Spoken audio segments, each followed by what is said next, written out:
Então, bom dia a todos. Vamos começar a nossa aula de hoje, tá? A gente vai dar continuação ao assunto de núcleo celular e hoje a gente vai falar um pouco sobre os cromossomos e cariótipo.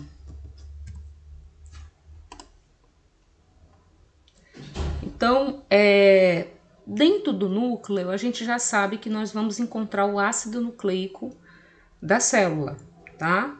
O ácido nucleico, a gente já viu que nós temos dois tipos de ácido nucleico, que é o DNA e o RNA, tá? O que a gente encontra em grande quantidade dentro do núcleo é a molécula de DNA, que é o principal ácido nucleico que a célula produz, tá? Nesse momento, a célula ela tem dois momentos, dois estágios de vida, né? A gente comentou isso bem no comecinho quando a gente começou a falar de núcleo. A célula ela tem um ciclo de vida, tá? E aí quando chega em determinada fase, vamos dizer que ela nasceu aqui. Aí ela vai ter a vidinha dela, tá? Ela tá se produzindo material, vivendo, tudinho. Quando chega em determinado estágio, é como se ela atingisse a maturidade, a maioridade. Aí nesse momento aqui, ela vai passar por um processo chamado divisão celular. Então vamos dizer que esse pedacinho aqui do ciclo de vida dela seja voltado para fazer a divisão celular. Essa fase em vermelho aqui que vocês estão vendo, a gente chama do ciclo de vida, a gente chama de intérfase. E essa parte em azul eu vou chamar de divisão celular. Vou botar só divisão, tá? Então, a intérfase nada mais é do que uma fase que ela vive antes da divisão celular, chamada de intérfase, ou seja, entre fases, né? Então, entre uma divisão e outra, nós temos o período de intérfase. No período de intérfase, a gente vai visualizar o núcleo dessa forma aqui, ó. A gente não visualiza o cromossomo, a gente não visualiza o DNA na forma que a gente está acostumado a ver eles nas imagens, nas figurinhas. A gente visualiza só esse núcleo com essas massas mais escuras, regiões mais escuras e regiões mais claras, tá? O que nós vamos ter aqui? Nessa fase de intérfase, a gente vai chamar o DNA de cromatina. Então, preste bem atenção, tá? A gente vai batizar o DNA de cromatina nessa fase de intérfase, tá? E essas regiões mais clarinhas a gente vai chamar de eucromatina e as regiões mais escuras do DNA, essas manchas aqui do núcleo, de heterocromatina, tá? Eucromatina é a região onde os filamentos estão menos condensados, que está mais claro, e a heterocromatina é uma região onde os filamentos estão mais condensados, mais escuros, tá? Então, bora enxergar isso aqui melhor. Então, seria isso aqui, ó.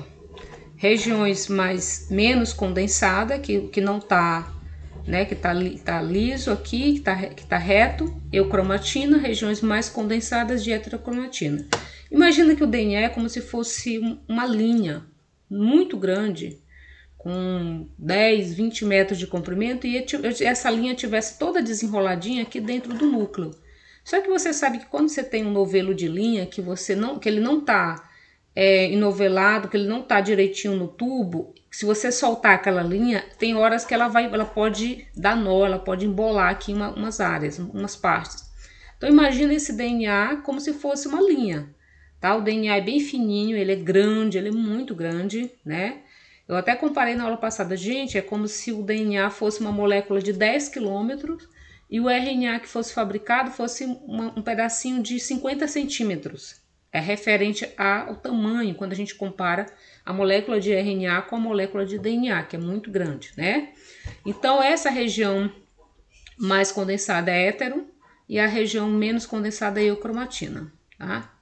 Então, como é que a gente chega no cromossomo? O cromossomo, a gente só vai dar nome de cromossomo para o DNA quando ele vai entrar em divisão celular, tá? Quando ele entra em divisão celular, a gente deixa de chamar o DNA de cromatina e ele agora vai receber o nome de cromossomo, tá? Por quê? Porque agora essa linha que tá fininha, ela vai se condensar e você vai conseguir enxergar os cromossomos que tem lá, tá? Então você tá aqui, a molécula fina, e aí ela vai então, antes de entrar em divisão celular, ela vai então se condensar, tá? Essa molécula, e vai se transformar no cromossomo. Então, de cromatina ela passa a cromossomo, e vocês vão conseguir enxergar então essa molécula, tá? Ah, mas por que que tem dois bracinhos? Primeiro, ela é uma fita dupla helicoidal, tá? Só que o DNA, lembrem que eu falei para vocês, não sei se vocês estão lembrando, que eu falei para vocês que o DNA, ele entra numa fase de replicação. Antes da divisão celular, o DNA, ele vai fazer isso aqui, ó. Peraí. Ele vai fazer isso aqui. Aqui é uma fita única e ele vai tirar uma cópia dele, ele vai abrir a fita e vai tirar uma cópia dele. Só que quando ele termina de replicar, ele não se parte totalmente. Essa região bem aqui, ó, gente. Essa região aqui, ela fica como se é unida o tempo todo. Ela só vai se separar, os cromossomos só vão se separar no final da divisão celular, que é o nosso próximo assunto, o assunto da semana que vem. Eu vou explicar como é que se dá o processo de divisão celular. Mas antes disso, vocês têm que entender que esse xizinho que vocês estão visualizando são dois cromossomos, sendo que esse é o que já estava na célula e esse é o novo que foi replicado. Por quê? Porque na hora da divisão, o que vai acontecer? Vão surgir duas células, de uma vão surgir duas, e é lógico que tem que dividir o material genético. Então, uma vai receber um conjunto de cromossomo e a outra vai receber o outro conjunto de cromossomo, tá? Então, por isso que há essa replicação, o processo de replicação ele acontece para isso, para que as células, a gente consiga tirar uma cópia do DNA e o material seja separado aqui, ok? Então, eles só vão se separar completamente quando finalizar a divisão celular, tá? Mas por enquanto, no início da divisão, vocês vão visualizar isso aqui, ó, esse X aqui. Conseguiram entender, gente?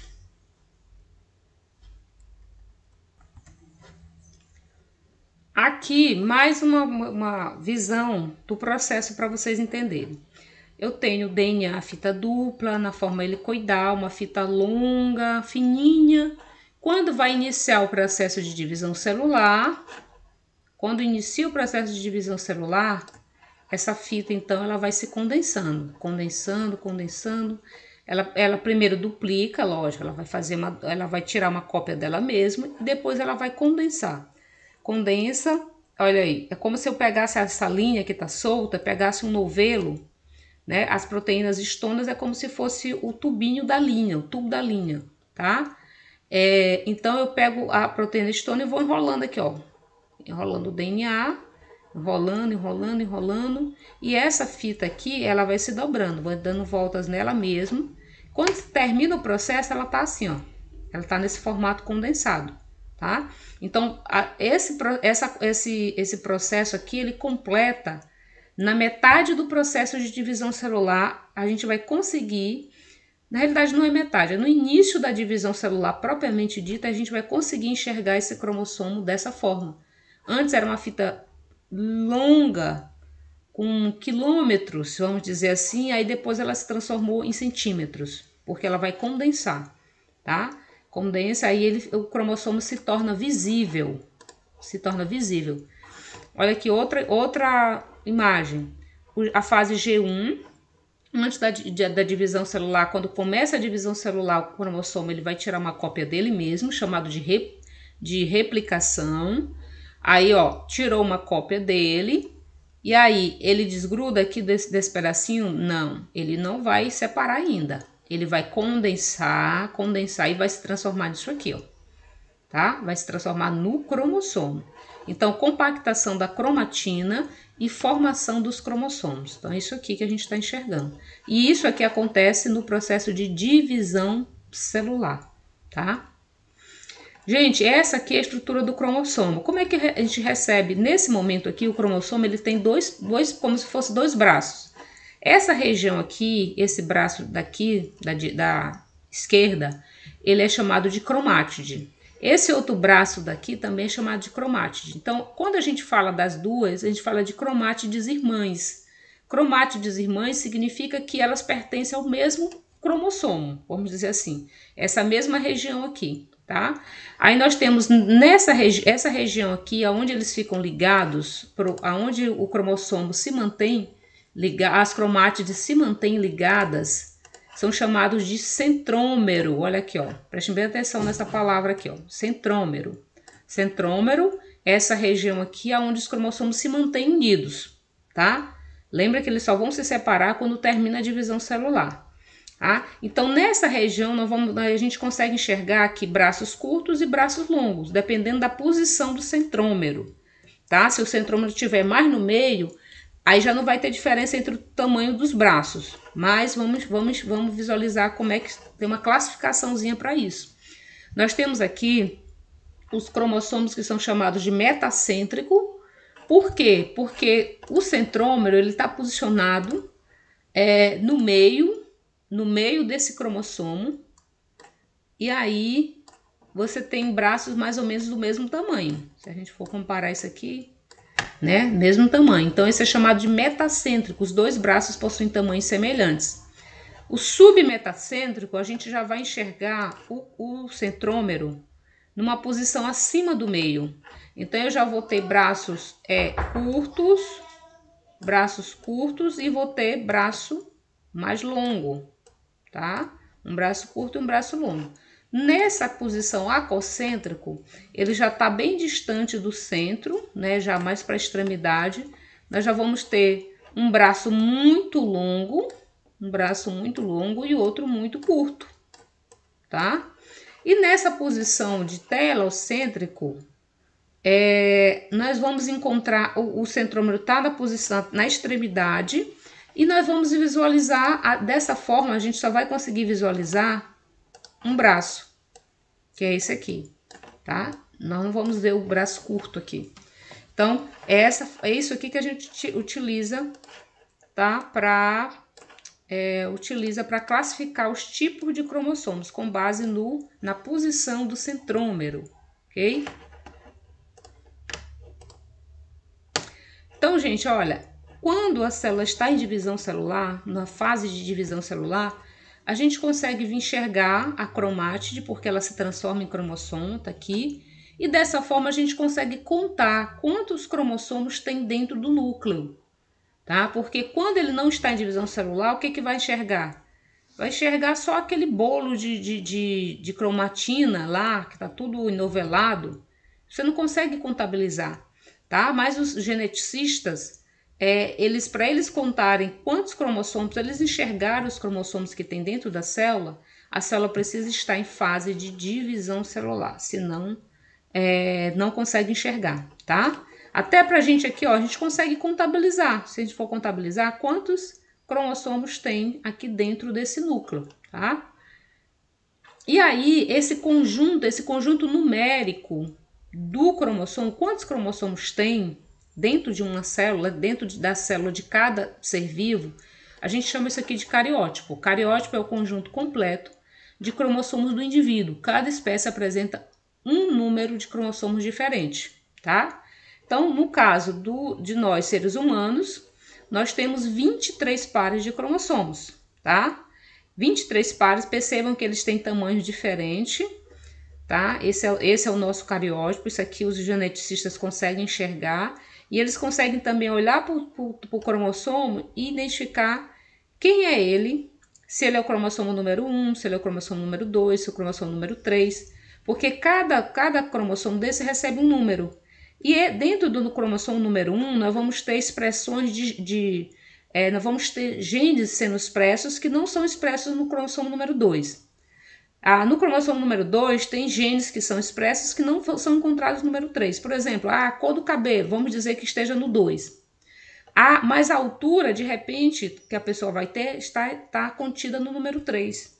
Tá? Então, cada cromossomo desse vai expressar informações diferentes, vai conter informações diferentes para a formação desse ser humano, tá? A cor do olho, né? Onde é que está a cor do olho, né? Quem trabalha com genética, eles têm um mapeamento, eles estudam e eles sabem exatamente em que região está o gene que vai codificar tal proteína, que vai codificar tal informação, tá? Então existe lá, os geneticistas trabalham em cima disso e eles sabem dizer o que tem em cada região, tá? Até mesmo algumas anomalias que a gente vai ver depois, genéticas, eles já sabem, a criança nasceu com síndrome de Down. Ah, não, então aconteceu uma trissomia do cromossomo 21. Então eles já sabem exatamente qual é a situação que aconteceu, qual a mudança genética que aconteceu, né, para que haja aquela situação. E aí eu quero dizer para vocês que cada espécie animal, vegetal, de bactéria, sei lá, seja qual for a espécie de ser vivo, eles vão ter um cariótipo diferente, tá? Então, voltando para cá, dependendo da espécie, ele vai ter um cariótipo diferente, tá? Por exemplo, o chimpanzé ele já tem 48 cromossomos, tá? O camundongo 40, o gato 38. Por que o nosso é 46? Porque a gente recebe, deixa eu voltando aqui rapidinho, nós recebemos 23, nós temos 23 pares, que no total dá 46 cromossomos. Por que isso? Só lembrando que vem um cromossomo do pai e um cromossomo da mãe. Um cromossomo do pai, na hora de receber da fecundação, vai haver a mistura, então, dos cromossomos, sendo sempre um de origem paterna e outro de origem materna. Cromossomo número 3, eu vou ter um de origem paterna e outro de origem materna, e assim por diante. Mas no finalzinho nós temos um par chamado de XY, que eles não recebem número. O par número 23, ele não recebe o número 23. Ele recebe uma letra, né, que são X e Y. Então, como é que acontece isso aqui? Bora entender. Tá? Lembrando que a gente recebe...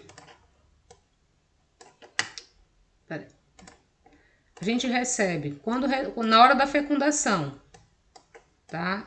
Óvulo com o espermatozoide, tá? Então, ele manda daqui, nós vamos ter 23 aqui, e aqui a gente vai ter 23, tá? Sendo que esse último par, ele vai ter lá, ou melhor, vou representar assim. Vou representar assim que vocês vão entender melhor. A gente vai receber 22 e vamos receber os cromossomos sexuais, um cromossomo sexual. Um cromossomo sexual pode ser X ou pode ser Y. No caso da mulher, a mulher, para ela ser mulher, ela é XX, tá? Ela tem que ter XX, tá? E o homem, para ser homem, ele tem que ter XY, tá? Então, o que vai acontecer? A mulher, quando ela vai produzir o óvulo, como ela tem XX, ela só vai produzir óvulos de dois tipos. Ela vai produzir óvulos X e óvulos com X também. Não tem outra maneira. Porque eu tenho X ou X. Um dos dois vai ter, o óvulo sempre vai ter X. No homem, ele pode produzir espermatozoides com X ou com Y, tá? Com X ou com Y, meio a meio. Então, na hora do sorteio, se entrar um espermatozoide contendo o X, a criança vai ser o quê, gente? De que sexo? Se entrar, preste bem atenção, se entrar se cruzar um óvulo com um espermatozoide XX, a criança vai ser do sexo feminino. Feminino, muito bem. Então, se Tá. Agora vamos botar outra situação. O espermatozoide que entrou foi um espermatozoide com Y. Aí, nesse caso, vai ser... A criança que surgiu aqui vai ser do sexo... Masculino, porque o homem sempre é XY, tá? Então, na hora da fecundação é que vai ser definido o sexo da criança. Por quê? Porque, claro, eu tenho 50% de chance de entrar um espermatozoide X ou 50% de chance de entrar um espermatozoide Y. É meio a meio. Por quê? Porque na hora de produzir também é 50%. 50% de X, 50% de Y. Então, sempre a gente tem 50% de ser uma criança do sexo masculino ou 50% de ser criança do sexo feminino. Isso aqui é aleatório, como se eu estivesse jogando uma moeda para cima e pode dar cara ou coroa, tá? Então, isso aqui é que determina o sexo. É na hora da fecundação, o óvulo que surge, ele já é um óvulo de uma criança do sexo masculino ou de um sexo feminino, tá? Então, isso aqui a gente vai estudar quando a gente vai falando de genética, vocês vão estudar bem essas informações. Só quero mostrar para vocês esses dois cromossomos aqui que são importantes, tá? Então, aqui, 23 pares, que dá no total 46. Olha aqui, a cebola só tem 16 cromossomos, ou seja, 13 vieram, 8 vieram do gameta masculino e 8 vieram do gameta feminino, sempre assim. Lembra que esses organismos aqui são seres que se reproduzem de forma sexuada, mistura de gametas, tá? Então, aqui é a mesma coisa, gorila, ele recebeu 24 cromossomos do pai, 24 cromossomos da mãe. Pronto. Isso está claro para vocês, gente? Ficou claro essa parte? Vou seguir aqui, ó. Células diploides. O que eu vou chamar de célula diploide e o que é uma célula ploide? Bem fácil também. A célula diploide é aquela que origina os gametas, tá? Ela tem 2 N cromossomos. Então, no caso do homem, são 2 vezes 23, para dar 46. E essa célula diploide, ela tem como se fosse assim, o dobro do número de cromossomos que veio dos gametas. Por quê? Porque para eu formar um ovozigoto, eu tenho que pegar N do pai com N da mãe. No caso do ser humano, eu vou pegar 23 do pai e 23 da mãe. Ponto. Se for outra espécie, aí eu vou verificar. Dependendo da espécie, aí eu vou ter um número diferente. Já expliquei isso aqui para vocês, tá?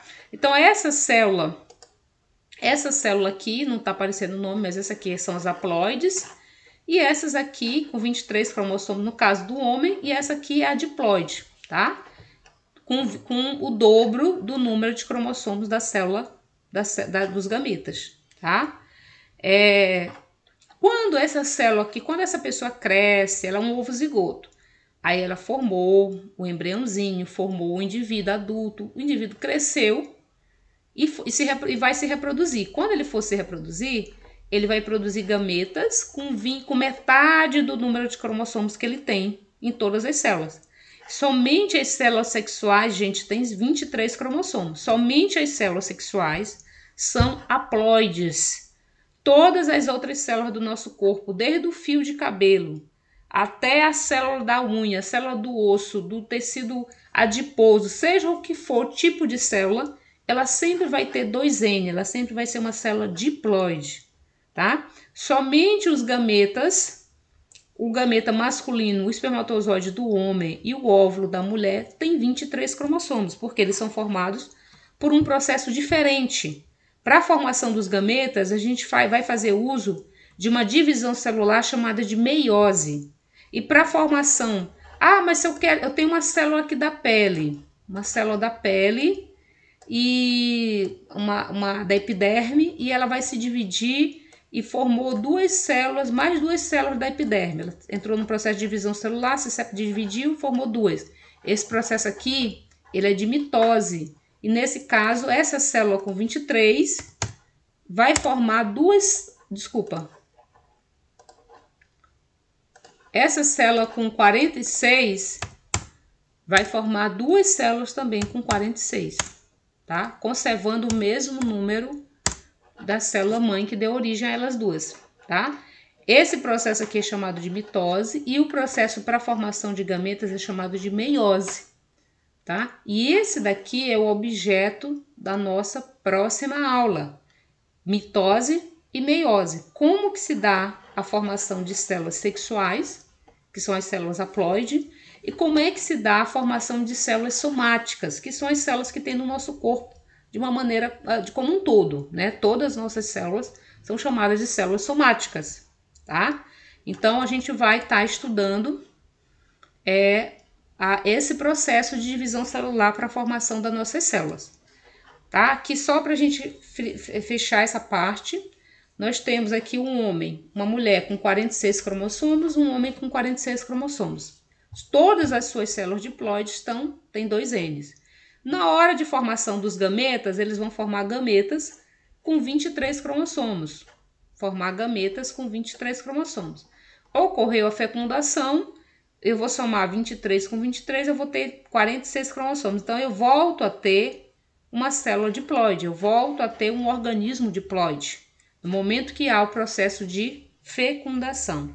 Então, é só vocês lembrarem vem como se fosse 2 Ns, aqui ó, somei 2 Ns. Então, diploide são as células com 46 cromossomos e as células haploides são os gametas que possuem 23 cromossomos, ok? Esse assunto aqui a gente vai dar na próxima aula. Peguem o livro de vocês, tá? Já estuda esse assunto que vai ser para a nossa próxima aula. Para hoje, a gente vai ter o nosso exercício online agora.